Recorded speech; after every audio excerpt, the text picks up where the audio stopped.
And you've been watching a press briefing there at the Pentagon. Defense Secretary Lloyd Austin and the chairman of the Joint Chiefs, Mark Milley, updating the American public there on the tensions there between Ukraine and Russia. You heard the defense secretary there say that Vladimir Putin has the capability to enter Ukraine, but he will not predict the decisions Putin will make. He said that disinformation campaign there by Russia is straight out of the Russian playbook. Also saying any Russian attack or incursion into Ukraine will ignite conflict, and says that that conflict is not inevitable, believes there is still time and space for diplomacy there. And you heard Mark Milley there with a very strong statement saying, we strongly urge Russia to stand down. I want to bring in here our senior Pentagon reporter, Louis Martinez, and Admiral Robert Harward, former Deputy Commander of U.S. Central Command. Thank you for joining us. Louis, I know you got a question in to the Defense Secretary there about provocations.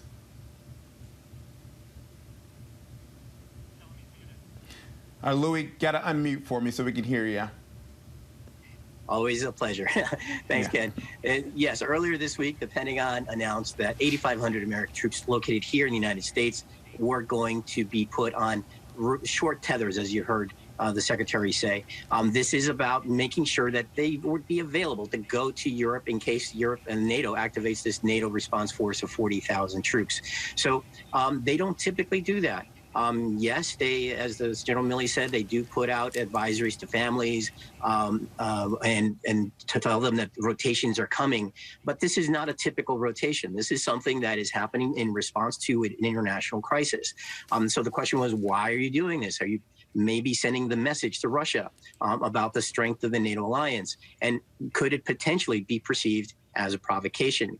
You heard them there say earlier that they can't read the minds of how people in Russia are going to be interpreting this, but they know that what their message is, their intended message is the strength of the NATO alliance. But again, you're hearing lots of very good details from Secretary Austin and General Milley today about the situation, the status of forces, Russian forces there.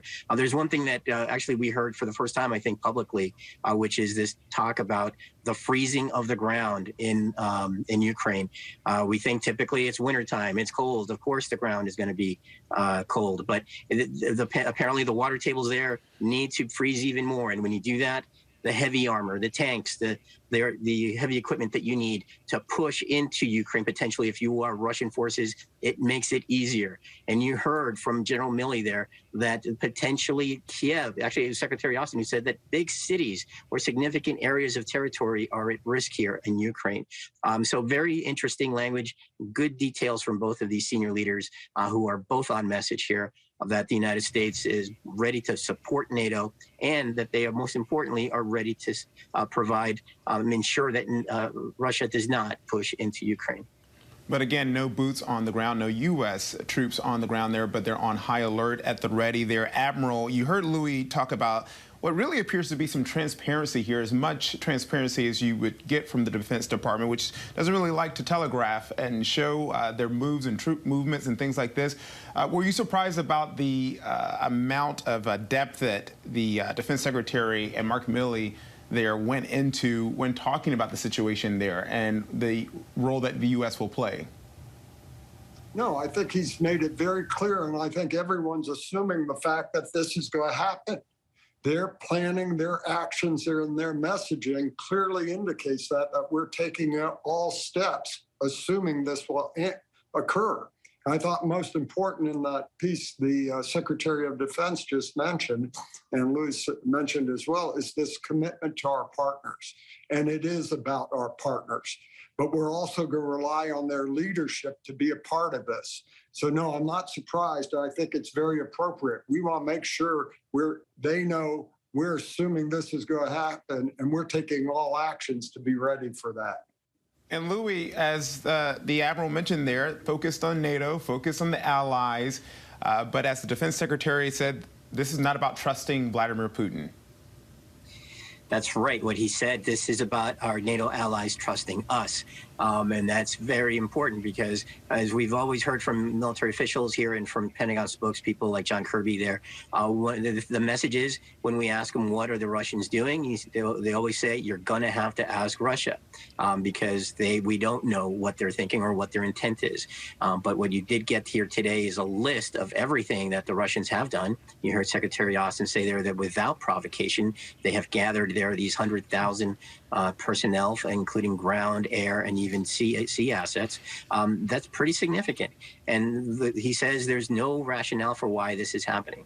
But what they do want to reinforce, again, when it comes to Putin, is what they want to ensure is that there is a diplomatic off-ramp for this situation. You heard both of these military leaders talking about diplomacy because that's the lane that they want this to go into. And as Austin said, he said pretty much war is not inevitable here. Taking a closer look at what Russia is doing there on the border, a U.S. official has confirmed to ABC News that Russia has moved in military field hospitals to the border area surrounding Ukraine where that troop buildup has occurred. Also, we know, again, more than 100,000 Russian troops there on the border as well. Admiral, when we look at the massive scale and scope there, we know that General Mark Milley talked about that massive scale and scope and said the civilian population would suffer here if war were to break out.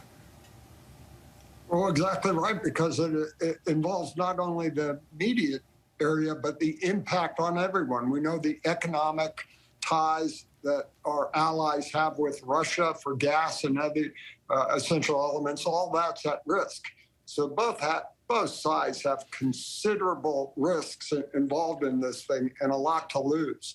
So I think that's why the messaging, the preparation, everyone's doing everything to prepare for any contingency here. And should they make this foolish mistake to move in.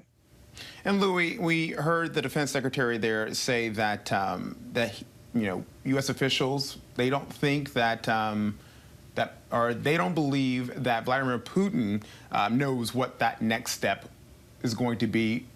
Do you think military officials really believe that Vladimir Putin, who seems to be this person who has this strategy here when it comes to potential war or conflict, that he doesn't know what that next move or the next move after that will be? That's the analysis, Ken, that U.S. intelligence has made, and that's what we've been hearing consistently, actually, for quite some time now from U.S. officials. But at the same time, you're getting the messaging that potentially something is imminent. And it really comes down to the buildup of forces there, the clues that they're seeing. And really, it doesn't matter to the Pentagon or military planners or national security officials what Putin, whether he's decided or not, because they're seeing all of this right there massed along the border. And so they have to think about the potential that this does happen, in which case they don't want it to happen.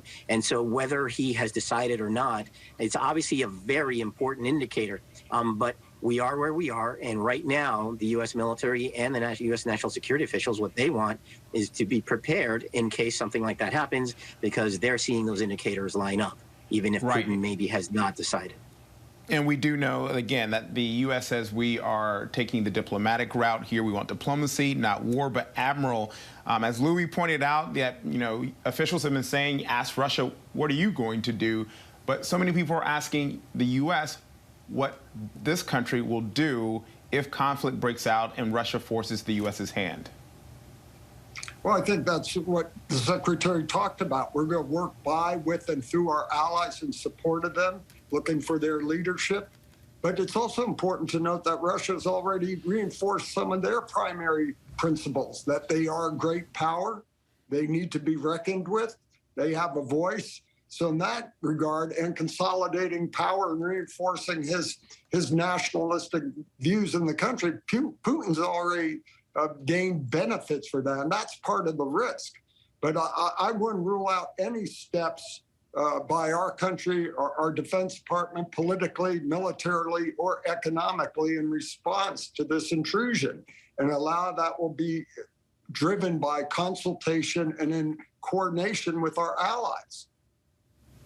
All right, Admiral Harward, thank you so much. Louis Martinez, again, I know you're monitoring the situation there at the Pentagon. We appreciate you guys. Thank you. Thank you. Thank you.